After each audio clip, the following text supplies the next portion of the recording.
नमस्कार मंडळी, स्वागत आहे आपल्या गावची कथा या यूट्यूब चॅनलवर. तर आज आपण तिसरी मराठी बालभारती या पुस्तकातील आमचा शब्दकोश ही कथा बघणार आहोत. मीना गोष्ट वाचत होती. गोष्टीतले प या अक्षरापासून सुरू होणारे शब्द शोधा व त्याच्या शब्दपट्ट्या बनवा असं बाईंनी मीनाच्या गटाला सांगितलं होतं. मीनाच्या गटानं शोधलेले हे शब्द पहा. पपई, पुतणी, पूर्व, पंखा, पोटभर, पाचक, पिवळा, पीठ, पेरणी, पैलवान, पौष्टिक. मुलांनी शोधलेले शब्द बाईंनी फळ्यावर वेगळ्या क्रमाने लिहिले. कसे ते पाहून घ्या.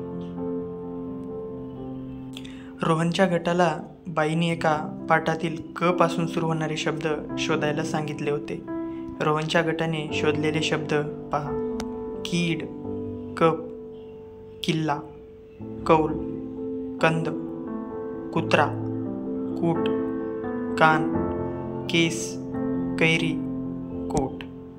बाईंनी फळ्यावर लिहिताना ते शब्द वेगळ्या क्रमाने कसे लिहिले ते पण पहा. रोहनने विचारले, बाई तुम्ही शब्दांचा क्रम कसा लावला? बाई म्हणाल्या, शब्द नीट ऐकले की त्यांचा क्रम लावता येतो. पण बाई मला नाही समजलं, क्रम कसा लावायचा ते. नेहा म्हणाली.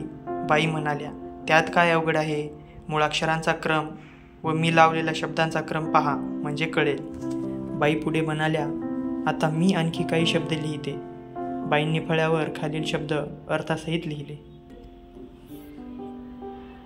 बाई म्हणाल्या, आता हेच शब्द मी वेगळ्या क्रमाने लिहिते. बाईंनी फळ्यावर खालीलप्रमाणे शब्दांचा क्रम लावून दाखवला आणि विचारले, मी कसा क्रम लावला कोण सांगेल?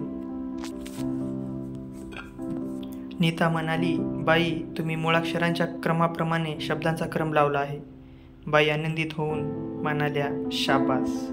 जर आमचा शब्दकोश ही कथा तुम्हाला आवडली असेल तर या व्हिडिओला एक लाईक करा व अशाच छान कथा ऐकण्यासाठी आपल्या यूट्यूब चॅनलला सबस्क्राईब करा. भेटूया अशाच एका छान कथामध्ये.